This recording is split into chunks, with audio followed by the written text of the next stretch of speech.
What's going on? What's up? How you doing? Welcome to my very first virtual book club.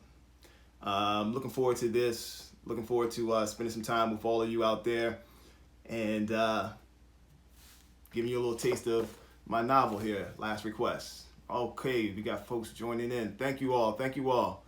Thank you all. This is dope. This is dope. Thank y'all. For those of you who are out there, Sylvia, what's up? The chemist, what's going on? Wow, this is dope. I really appreciate this. So, just to give you all, I guess, introduction, my name is Ulysses Stretch Garrett.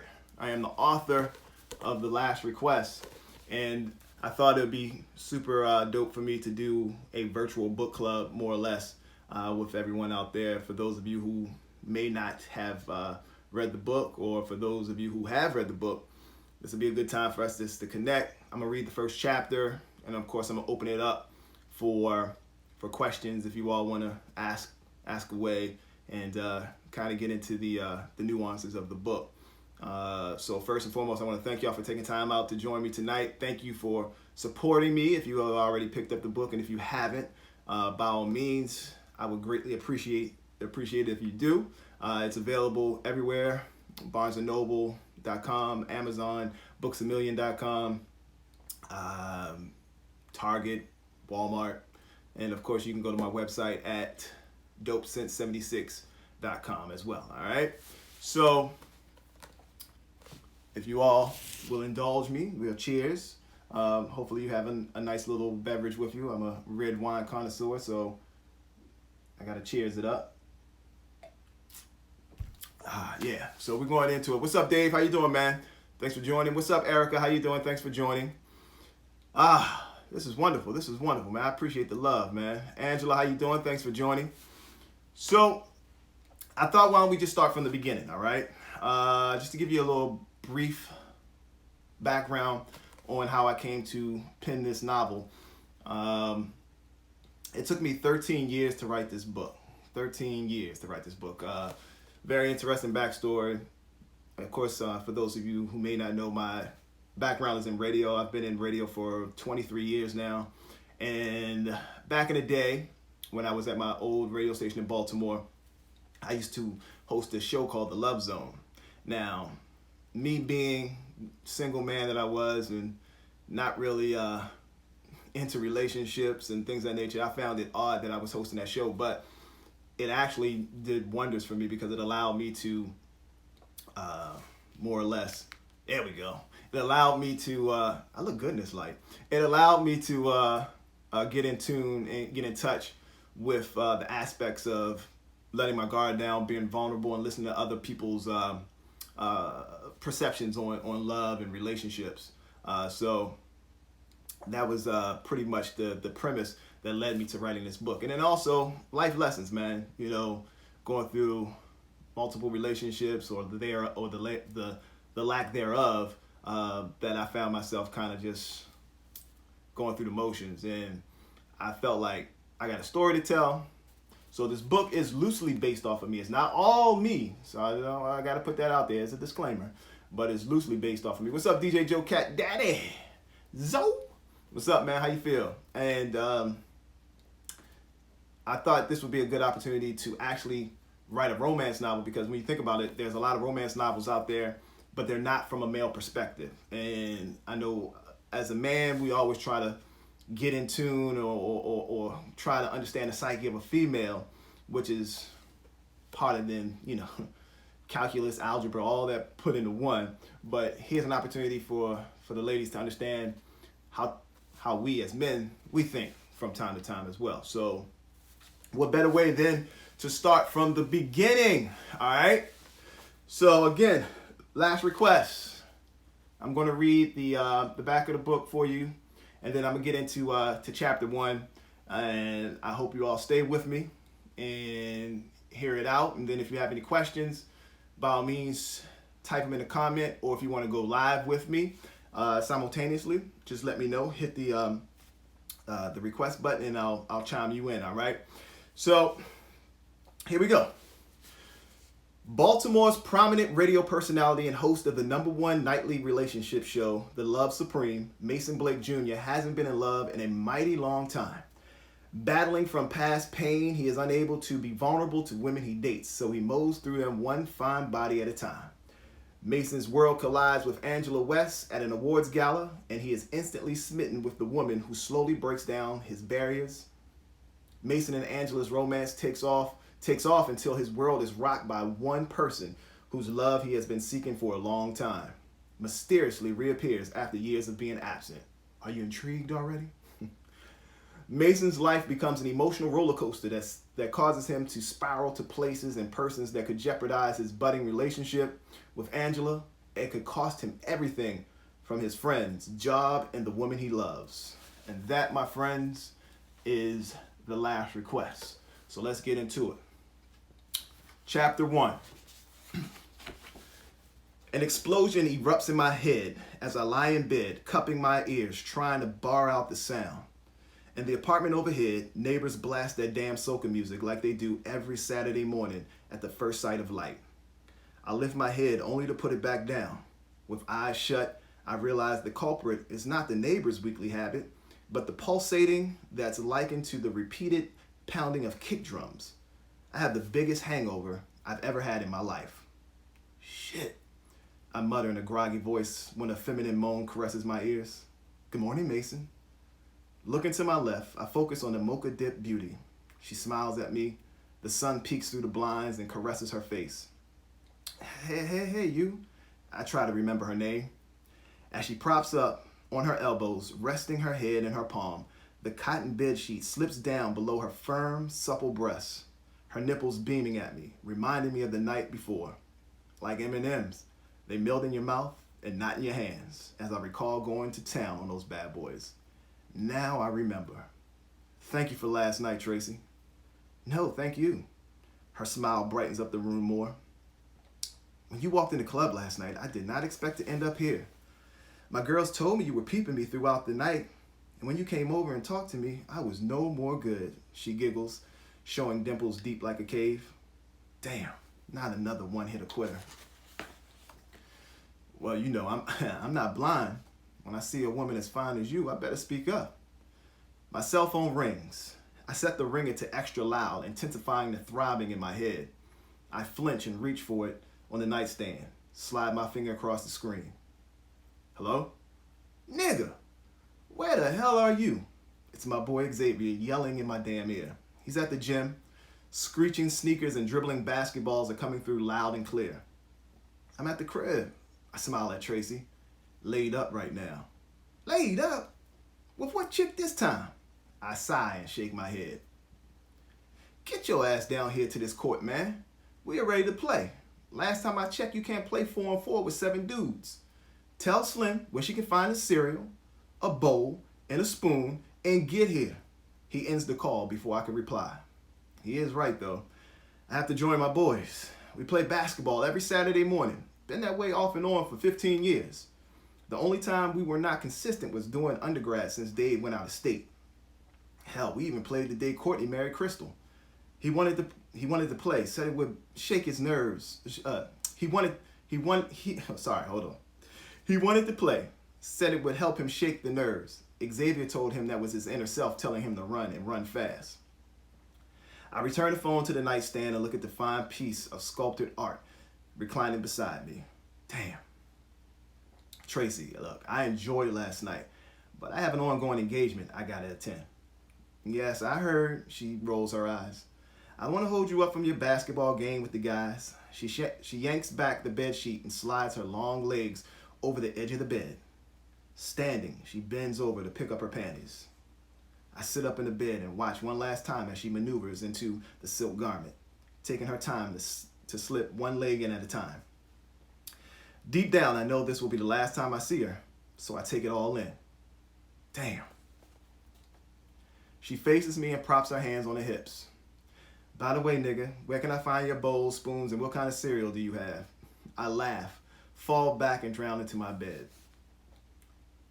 Heading to the gym to join the crew for our Saturday basketball game, the traffic is thick on Liberty Road. Scrolling through the music library on my phone, I select Eric B. and Rakim's Know the Ledge and turn it up as loud as the Bose speakers will allow. I love great hip hop music. Some may call it classic. I call it better than what's out right now. Bopping my head to the bass, I reminisce on last night and Tracy. Although I enjoyed her, she was just another unfulfilling encounter I seem to have with women. It's not unusual for me to have sex with a woman only to lose interest after my orgasmic ending.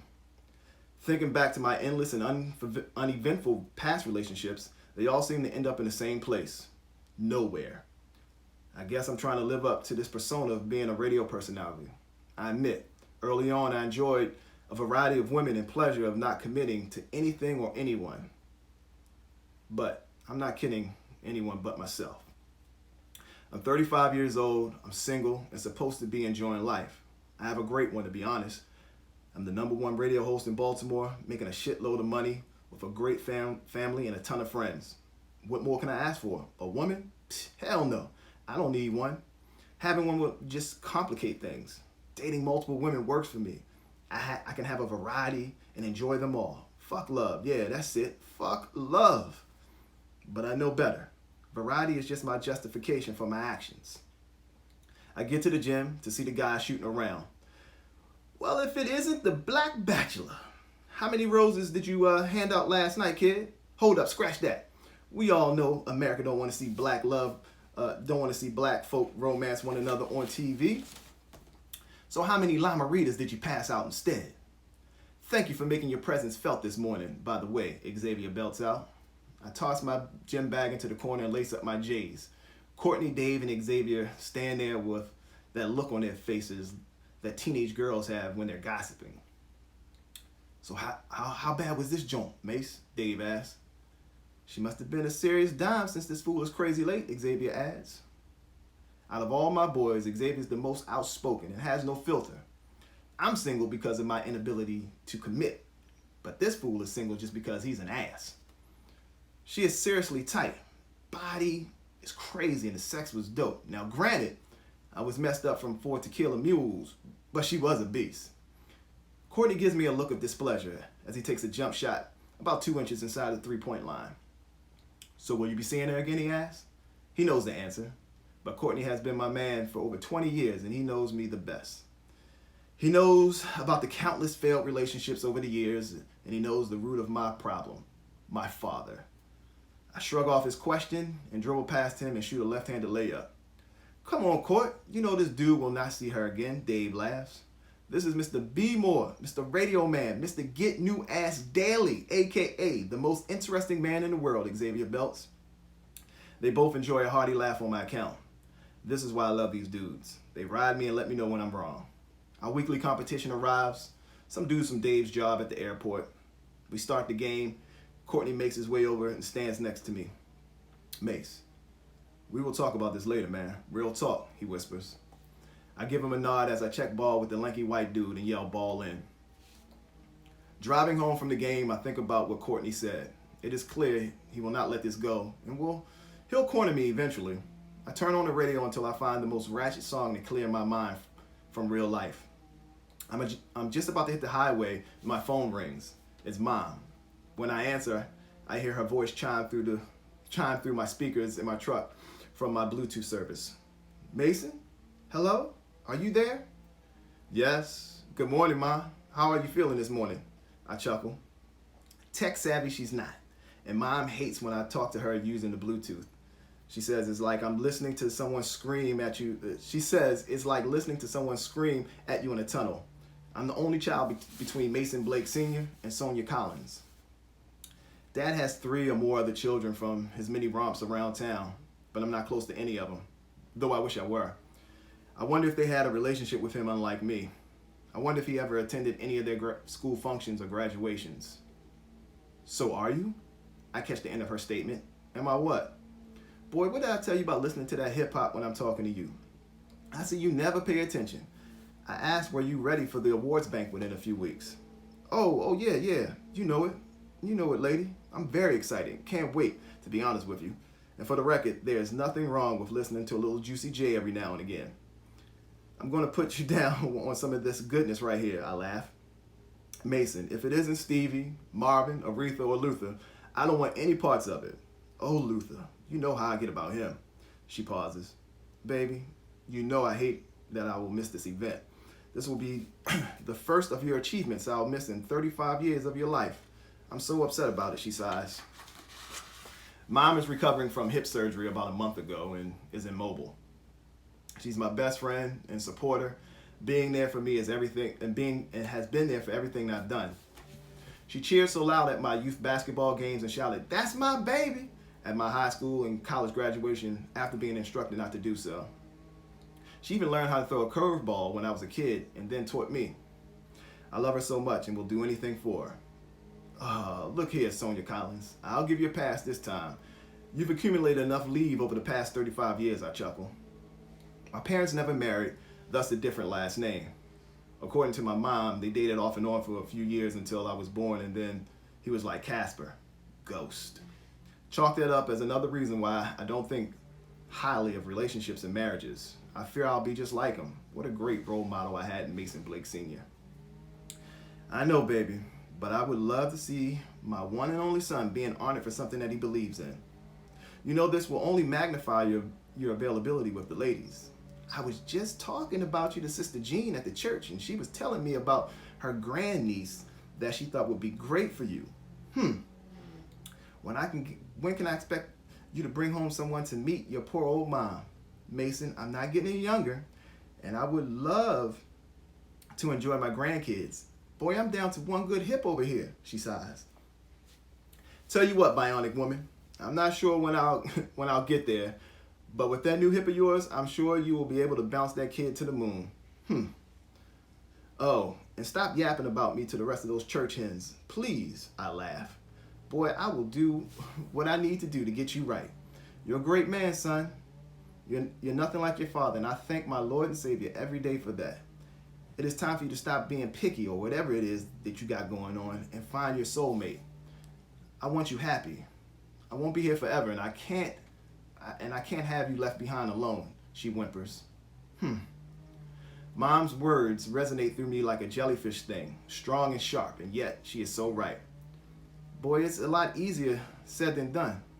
I know I need to buckle down, focus, and find that one for me. It won't be easy, though. I exchange a few more pleasantries with her and say my goodbyes. Back at the crib, I drop my bag at the door, my keys on the table, and beeline to the kitchen. I eye the box of Captain Crunch cereal on the counter, pick it up, look inside, and smirk. Tracy helped herself. She didn't leave me any, but she did wash the dishes I left in the sink. How nice of her. Maybe I will call her and go on an actual date. The lady with the M&M's breasts. That thought passes when I realize it was just a one-night stand. Or was it? Heading to the bathroom, I turn on the shower to extra hot and watch the steam billow above the shower curtain like smoke from a chimney. I disrobe, hop in, and let the heated water absorb my thoughts and tears as I hang my head. The Swank Lounge nestled between Baltimore and Washington, D.C. is lively. A great morning of beating down Dave's coworkers and hoops deserves a victory night of hanging out. The District Lounge is a nice spot to chill, listen to some great music, and take in some great sights. It's Saturday night and I'm off from the radio, so no work means a good time to cut up and kick it with my boys. Courtney walks back to the table with our second round of drinks. He grabs the brown bottles of Modelo Negra like little kids at the store reaching for candy off the shelf. All right, Negroes, calm down, he shouts over the music. The next round is on Xavier, and after that, I'm Ghost. My wife needs me home tonight. I promised her that we would watch the first season of A Different World together once the kids go to sleep. So that means I throw on my Dwayne Wayne glasses and she pretends to be Whitley Gilbert and it's on, he laughs. Man, we all know that the Denise year was the wackest of them all. Shit, Dwayne wasn't even checking for Whitley then. You should skip to season 3 or 4, I say. At the moment, 3 badass ladies walk by our table and one of them says, "Dwayne," in a southern drawl like Whitley. We laugh as they pass by. On the rail court, Xavier interjects, "You should be Ron and have Crystal pretend to be Whitley's nerdy friend from that season. What was her name? Oh, yeah, Millie.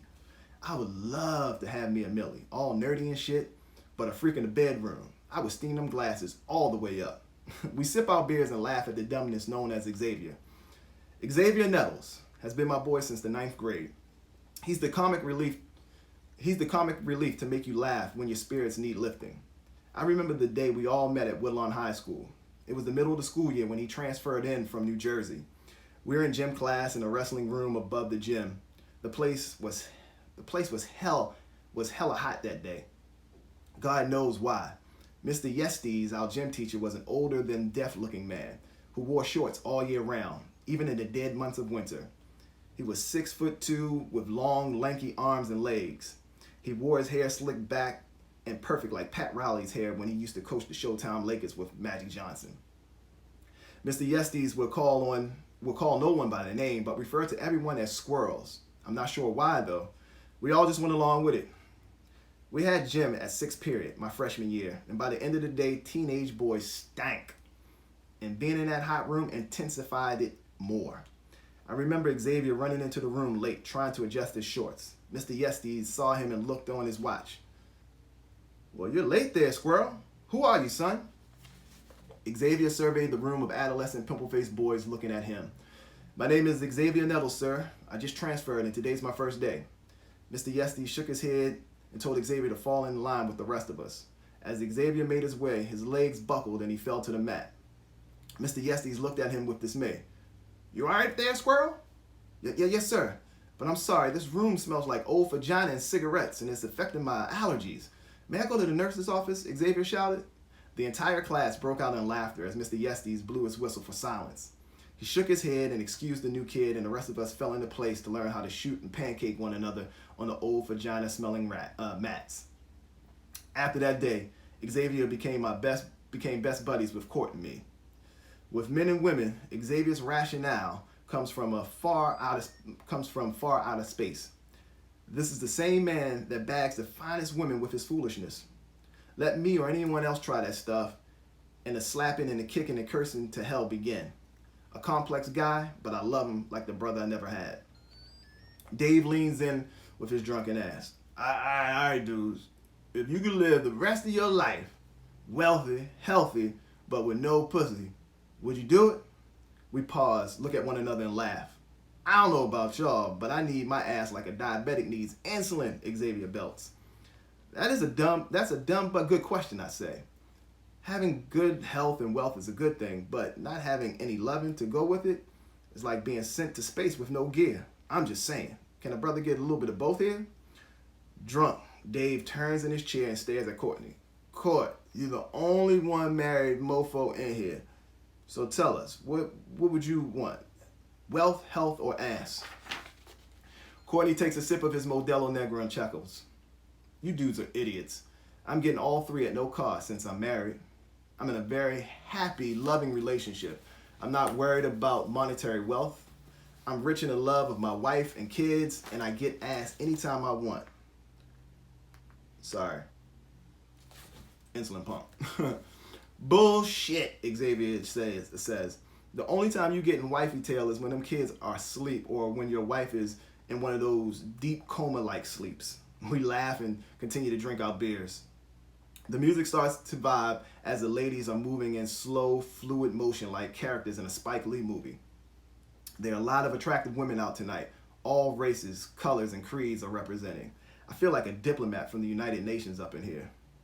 My goal is not to do my typical routine and pick up the hottest in the spot. I just want to enjoy my time with my crew and chill. I feel a pair of eyes on me, the heat from the stairs burning the hairs on the nape of my neck. The heat you feel the first time you touch the stove at your nana's house and she scolds you. Just like I ignored my grandma, I ignored my judgment and turn around and see whose laser eyes are piercing me. I look over at the bar, a group of women wearing their finest freakum dresses. Thank you, Beyonce.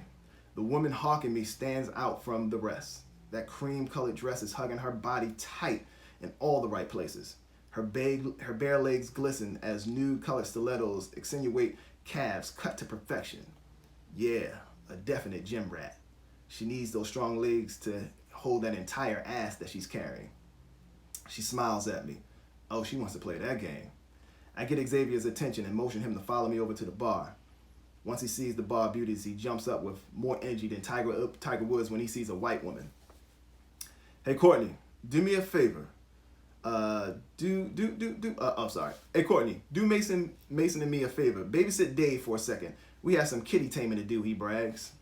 Courtney looks at him with confusion as he opens his mouth to respond, but we disappear before he can catch a breath.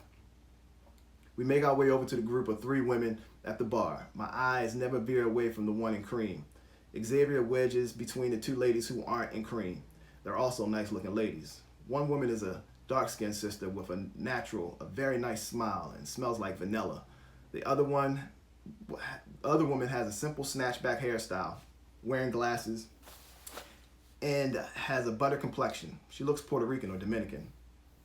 I acknowledge the 2 as I position myself next to Lady Cream. How are you ladies doing tonight? Long week at work? Just getting some much needed weekend fun, I say? They laugh. That's an understatement for sure, says the one who smells like vanilla. I'm sorry for my bad manners. My name is Mason, and this here is Xavier. I shout over the music that seems to go full blast at that moment. Nice to meet you guys. My name is Kendra, and these are my girls, Dejana and Erica, says Lady Cream. We learned that Kendra and her girls work for the Department of Defense. There are a lot of government employees living in the DMV, DC, Maryland, and Virginia area. I buy a round of drinks for everyone as we stand at the end of the bar and chat it up with the government women. Xavier was keeping Dejana and Erica entertained. So, Dejana, you are killing me with that vanilla scent right now. I don't know whether or not to bury my head in your chest and smell you or taste you like a bowl of pudding, he exclaims. I cough as I sip my beer and look at him with the death stare. The Afrocentric one laughs and shakes her head as she lets him know that either is fine with her.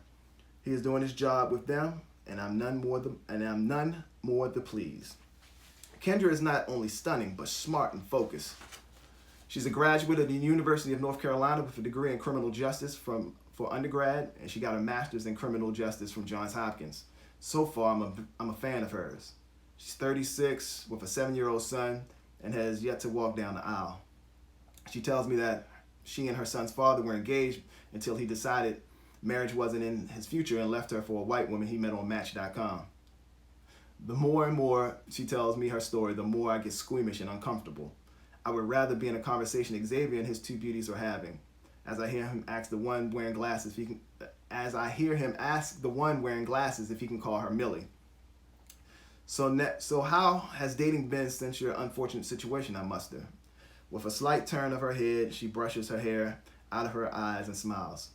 The way the light hits her face draws me into her more. Things are things, I guess.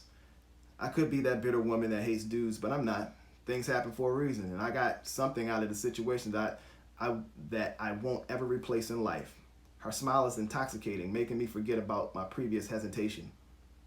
So what did you get out of the situation? I mean, dude left you for a white woman that he met online. Was she one of those Rachel Dolezal type that are white but claim to be black, or was she like pure Caucasian? That had to be some rough shit to get over, if you ask me. The mask of displeasure replaces her sheer excitement.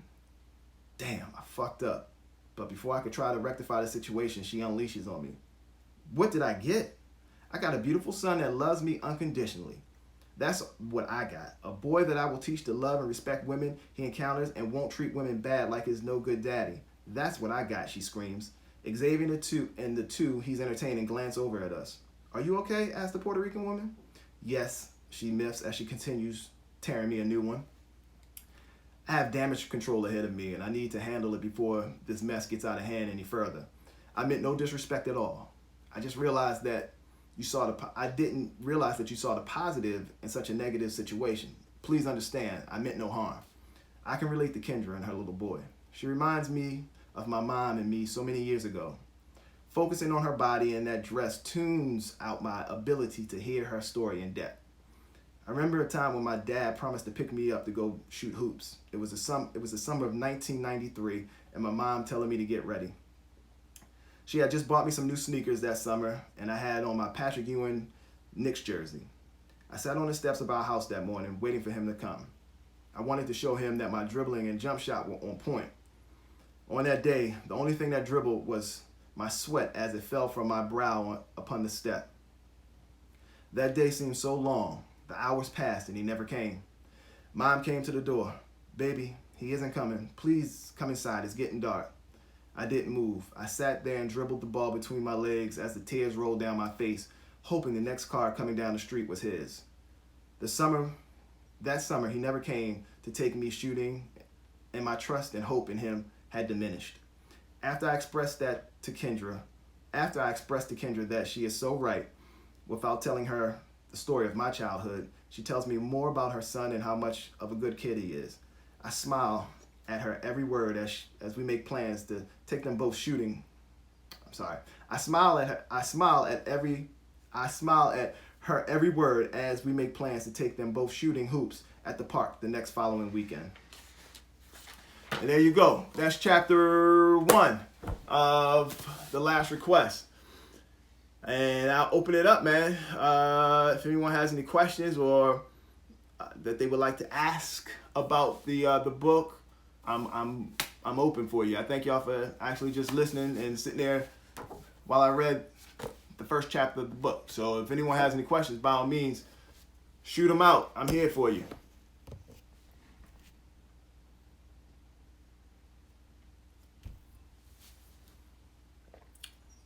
I will say one of the best things about this book for me is, like, for my love of music. Once you read the book, you'll see how music plays into the story, as I make references to certain songs that kind of just help accentuate the story of with the situations that go on between Mason and his friends, and especially the relationship between Mason and Angela. It took me 13 years to write the book.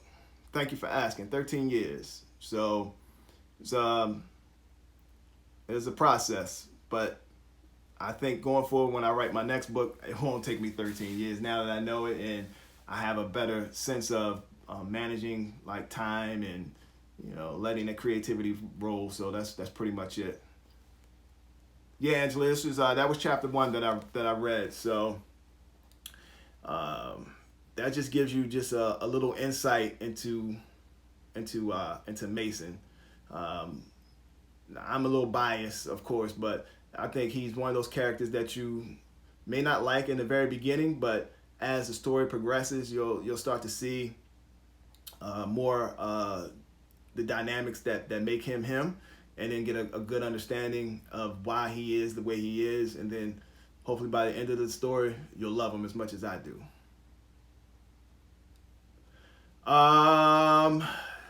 Did I write the book with the intention of making it a movie? Yes, I did. I would love to see this on the big screen. I think it's a story that most of us, all of us, have encountered in our life, especially early on in our adolescent years, and I think it would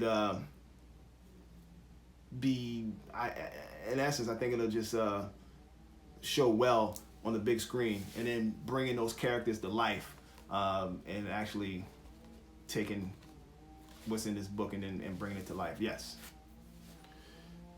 Any other questions from folks out there? By show of hands, how many people have actually read the book? Because I just want to see if anyone has read the book, and kind of see what your thoughts were if you did read the book.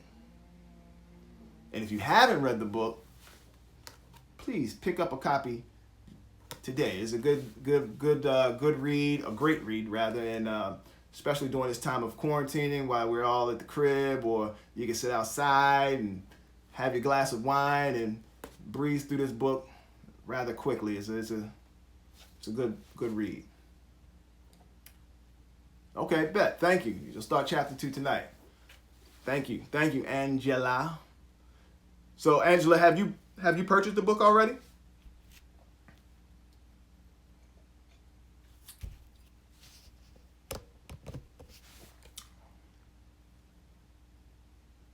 Let's see, we got PYT. Thanks for joining, PYT. Yeah, okay, cool. Thank you. I appreciate that, Angela. Thank you so much. Tell a friend. Tell all your friends. Please. But yeah, I mean, if anyone has any other questions, for me, by all means, just shoot them out, man. Again, this is Last Request. It is my first novel. It is about Mason Blake Jr., who was a radio personality in Baltimore, who pretty much has the world in the palm of his hands as far as he's concerned. Only thing that's lacking from his world is the feeling of LOVE. And you'll learn through this book about his hesitation about being vulnerable and opening up to women. I think you kind of get a glimpse of one of the reasons he is that way, just based off of this first chapter, with the lack thereof of a relationship that he has with his father. So, you know, most young boys, young men need that relationship with their dad so that they're able to teach them about life, you know, more so not only how to be a man, but how to treat a woman, how to respect the ladies and things of that nature. And Mason never had that experience. So that's one of the, I'll give you a spoiler, that's one of the reasons why he is the way that he is until he has that chance encounter with Angela, which happens in the book. And I think the story between Angela and Mason is perfect in the sense that you kind of get an understanding of how a good woman who comes into your life can definitely help enhance you as an individual and allow you to grow and not, you know, hinder your growth, but excel and accentuate your growth. So all that is in this book. All right, bet, man. Well, I don't want to prolong this any further because I don't think anyone else has any questions or anything like that. So I want to thank y'all for y'all time. By all means, once again, Last Request is available everywhere. You right now, if you are on ebook or if you have a Kindle or anything like that, it is on sale for $1.99 if you want to download it to your phone. I would appreciate that. But if you want the paperback, you can get it at Amazon.com, BarnesandNoble.com, Target.com, Walmart.com, BooksAMillion.com, or you can just go to my website at LastRequestNovel.com or DopeSense76.com. Will you do another live with the book? Yeah, I'll do another one. I'll pick a random chapter and read it. Yeah, not a problem. Thank you for asking. But in essence, this book is definitely one that I thoroughly enjoyed writing. I learned a lot about myself writing this book because I put a lot of me in all the characters, of course. And it was therapeutic in the sense that I was able to help heal some of the things that I had felt over the years that I was like harboring and things of that nature, and was able to put it all in this book, and thus this was born. So I appreciate y'all time, and I appreciate everyone just taking time out to hang out with me on this Saturday night, because I know Versus is about to come on. Y'all want to watch Nelly and Ludacris go at it, but I thought this would be something dope to do with you all and give you a little taste of the book. So with that being said, if you don't have any more questions for me or anything of that nature, thank you. By all means, continue to support, and please pick up a book, buy two, share it with someone, give it as a gift. You know what I mean? I think you all will learn something from the book. You all will love it, and I'm not just saying it because I wrote it. I'm saying it because it's factual, son. It's truth. So that's what's up. Thank y'all again for y'all time, man. I really do appreciate it. One love to each and every one of y'all. May you all continue to be safe. Wash your hands, practice your social distancing, but be sure to get out and enjoy this wonderful weather that we're starting to experience here in the DMV. If you're not in the DMV, what's up? I'm hoping that you all do the same thing wherever you live, but just make sure you do it safely. All right. With that being said, I'm out of here. Thank you again. Pick up a book. Pick up 2. Boom. Oh, speaking of, if you order from me from my website, I will personally autograph the book. I'll send it to you and just shower you with love and appreciation and thank yous and all that good stuff like that. All right. It's 91. Kiana, where are you? Where it's 91 degrees? You got to be either down south or you're on the West Coast somewhere. Where are you?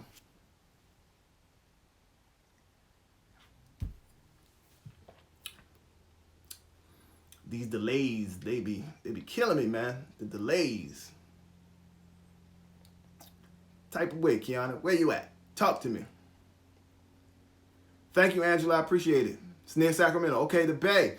Now, I used to live in the Bay. I used to work for Yahoo Music, and I lived in the Bay for some time too. I enjoyed it. I love the Bay Area. The Bay Area. I lived in Oakland. But the Bay Area reminds me so much of the East Coast, but just on the West Coast. Just the vibe, the people.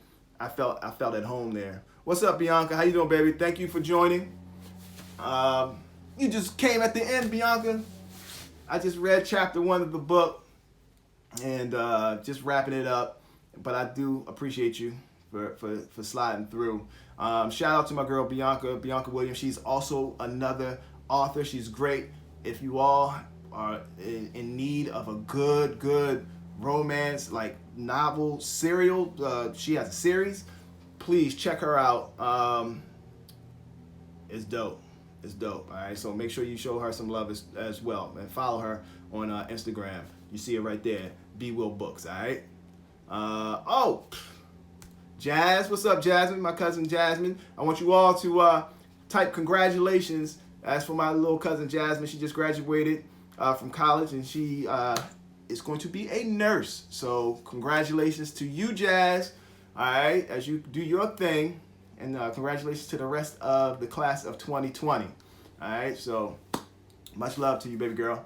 All right, so yo, I guess that's it, man. I read chapter 1.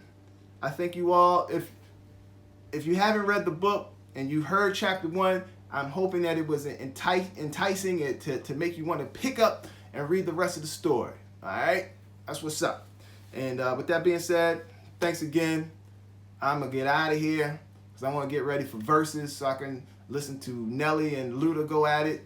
I don't even know why they're going at it because it's clearly Ludacris is going to win. But, hey, what do I know? I've just been doing radio for such a long time. But anyway, thank y'all again. And one love to each and every one of y'all. I'm out. Until next time. Peace.